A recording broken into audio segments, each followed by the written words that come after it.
अस्सलाम वालेकुम, Shafqat Ali advocate, welcome to the universal law channel. आज हम बात करेंगे qualities of a good lawyer. एक अच्छा वकील को अच्छा वकील बनने के लिए किन 4 चीज़ों के ऊपर बहुत ज़्यादा फोकस करना चाहिए। बेसिक फार्मूला जो है वो है 4 P's का।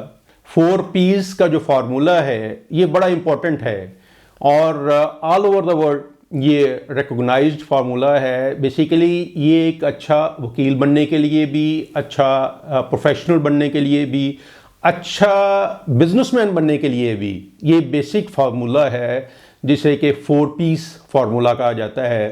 बेसिकली अगर हम इसको अपनी लॉ की साइड के ऊपर अप्लाई करें, एक अच्छे वकील के बनने के लिए, उसकी ग्रूमिंग के लिए एक अप्लाई करें, तो उसमें अगर हम लोग देखते हैं तो बेसिकली अगर वकील को देखते हैं तो वकील जो है वो अल्लाह ताला का एक सिफाती नाम है बेसिकली, ठीक है, और जिसका मतलब है कारसाज। और वकील जो है वो उसको लोगों के लिए बेसिकली एक कारसाज के तौर पे अल्लाह ताला ने एक शरफ बख्शा है कि वो लोगों के मामलात जो हैं उनको हल कर सके, उनको रिलीफ दे सके, उनको एक प्रॉपर गाइडलाइन प्रोवाइड कर सके ताकि वो अपने केसेस, अपनी मुश्किलात जो हैं उसमें से किस तरह से उन्होंने निकलना है, किस तरह से उन्होंने हल करना है। ये एक अल्लाह ताला के सिफाती नाम के साथ अगर इसको देखा जाए तो ये एक बहुत ही इम्पॉर्टेंट हमारा रोल बन जाता है। तो इसमें अगर हम लोग बेसिकली 4 P's के फार्मूला में अगर पंक्चुअलिटी को देखते हैं तो वो बहुत इम्पॉर्टेंट चीज़ है। पंक्चुअलिटी जो है वो आपको डे बाय डे आपको एक इस काबिल बनाती है कि आप किसी भी केस के बारे में ग्रिप हासिल कर सकें, प्रॉपर उसको एक कॉन्कर कर सकें। तो एक यंग लॉयर्स जो हैं वो अक्सर एक सवाल करते हैं आजकल कि जी वकील का फ्यूचर क्या है, ठीक है। तो मैं अक्सर उनसे कहता हूं कि यार आप फ्यूचर के बारे में क्यों इतना परेशान होते हो। आपका जो प्रेजेंट डे चल रहा है, जो आज का दिन है, इसको आप बेस्ट एफर्ट्स करके गुजार दो। बेस्ट एफर्ट्स करके आप केस को पढ़ो, बेस्ट एफर्ट्स करके आप लॉ, फैक्ट्स एंड फिगर्स जो हैं उनके ऊपर रिसर्च वर्क करो। आप जो मौजूदा दिन चल रहा है उसको आप पॉसिबल बेस्ट एफर्ट्स करके गुजार दें तो आपका फ्यूचर ऑटोमेटिकली सिक्योर हो जाएगा। फ्यूचर सक्सेस के लिए पंक्चुअलिटी बहुत ज़रूरी है और स्पेशली जब आपका केस लगा हो और आप टाइम पे ना पहुंच सकें, ये आपका एक बैड इंप्रेशन क्रिएट करता है। तो पंक्चुअलिटी में आप अपने केस को कॉल होने से पहले कोर्ट के अंदर मौजूद हों ताकि जज साहिबान के ऊपर भी एक अच्छा तासुर पड़ता है कि नहीं, ये जो है सिंसियर है अपने केस के साथ और ये लॉयल है अपने क्लाइंट के साथ। और आप इवन जज के बैठने से पहले आप कोर्ट में मौजूद हों।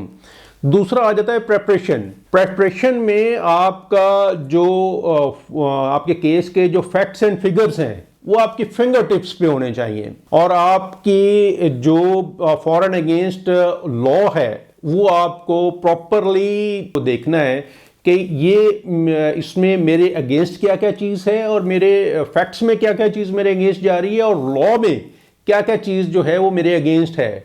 स्पेशली फॉरेन अगेंस्ट लॉ जो है वो आपकी फिंगर टिप्स के ऊपर होना चाहिए जो है। और आपको स्पेशली प्रिपरेशन करते हुए अपनी फोटोजेनिक मेमोरी जो है उसके ऊपर बहुत ज़्यादा फोकस करना है।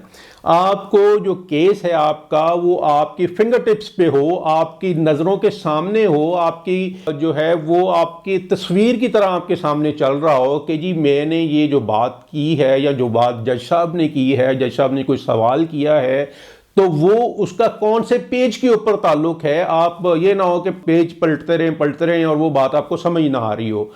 एक चीज़ जज साहब ने अगर कोई भी सवाल कर दिया है तो वो आपके बैक ऑफ माइंड में वो एकदम से क्लिक करना चाहिए उसको आपको कि ये जो सवाल जज साहब ने किया है ये कौन से पेज के ऊपर इसका आंसर है। तो आपको जो आपके फैक्ट्स एंड फिगर्स हैं वो आपके फिंगर टिप्स के ऊपर जो है वो होने चाहिए। और इसके बाद हम प्राइवेसी के ऊपर बात करेंगे। Privacy is a major part of the 4 P's। Client and advocate के दरमियान जो आपकी गुफ्तगू है वो आप किसी को जो है वो लीक नहीं कर सकते, किसी को बता नहीं सकते। प्राइवेसी जो है वो एक मेजर रोल प्ले करती है। और एक मैं यहाँ पे बाबा बुल्ले शाह का एक कोट करना चाहूँगा। उनका एक शेर है कि हर यार नू राज ना दस्या कर बुलिया, यारां दे भी यार हुंदे ने। और बेसिकली अगर आप अपने क्लाइंट की बात किसी दूसरे से नहीं करेंगे, कोई पूछता भी है तो आप कह सकते हैं कि ये मेरे प्रोफेशनल एथिक्स के अगेंस्ट है, मैं ये चीज़ आपको नहीं बता सकता। उसका जो सबसे मेजर बेनिफिट होगा वो आपको होगा। बेसिकली उसमें क्या होगा कि वो जो आपसे पूछ रहा है इवन वो आपका अच्छा क्लाइंट बन जाएगा, क्योंकि वो उसको पता है कि यार ये अगर उसकी बात नहीं मुझे बता रहा तो ये कल को मेरी बात जो है वो भी किसी को नहीं बताएगा। तो बेसिकली ये इनडायरेक्ट आपके अपने ऊपर जो है वो एक आपका इंप्रेशन जो है वो बहुत अच्छा कायम कर रहा है। तो लोग जो हैं वो एक दूसरे की बातें या वो शेयर करते रहते हैं, उससे बचना चाहिए।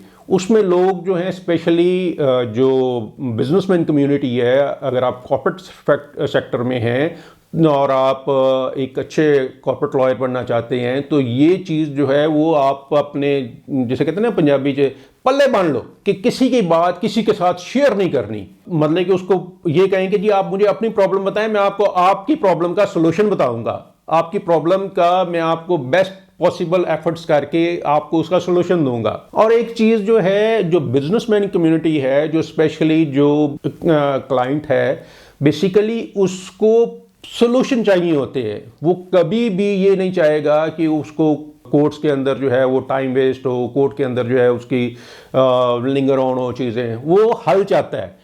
तो बेसिकली आपने उसको हल देना है कि वो नहीं चाहता कि मैं केसेस में रूलूं और केसेस जो हैं वो मेरे चलते रहें। वो तो अपने बिजनेस को फोकस करेगा या केसेस को फोकस करेगा। तो आपने कोशिश कर रही है कि उसको सोल्यूशन दें। और सबसे इंपॉर्टेंट चीज़ पर्सनैलिटी जो है, पर्सनैलिटी एक मेजर रोल प्ले करती है आपकी पूरी लाइफ में। देखें एक चीज मैं आपको बताऊं, जो चीज आपने खा ली है ना जी, वो आपके पेट में चली गई है। वो किसी को नहीं पता कि आपने क्या खाया, आज आपने दाल से रोटी खाई है या आज आपने मुर्ग मसल्ला में खाया है, ये किसी को नहीं पता, ठीक है।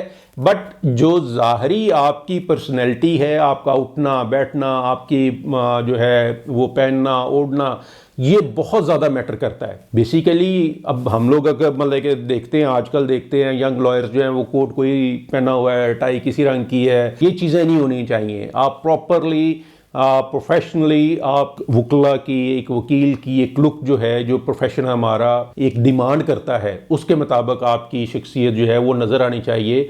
और एक बात याद रखिएगा कि इंसान की जो शख्सियत है वो एक खुशबू की तरह होती है। नफीस और वज़ादार लोग जो हैं वो ऐसी खुशबू की तरह होते हैं जो कि साथ नहीं होते, नज़र भी नहीं आते, पास भी नहीं होते, लेकिन उनकी चाहत खुलूस उम्र भर आपके जहन में महकती रहती है। आप लोग अपनी शख्सियत में खुलूस, चाहत और ख़ासकर अपने प्रोफेशन में ऑनेस्ट ओपिनियन को फ़रोग देंगे तो आपकी शख्सियत की खुशबू लोगों के जहनों में हमेशा महकती रहेगी। आप किसी भी जगह जा रहे हैं, आपके वहाँ पहुँचने से पहले आपके मुतालिक जो है वो चाय मंगाइयाँ शुरू हो जाएंगी कि जी उसकी शख्सियत ये है, वो ये है, इस तरह से है। और आपके जाने के बाद भी आपका असर रहेगा। तो इसलिए आपकी जो शख्सियत है वो लोगों के जहनों में हमेशा महकती रहनी चाहिए। अपना और अपने चाहने वालों का ख्याल रखिएगा। अल्लाह हाफिज़।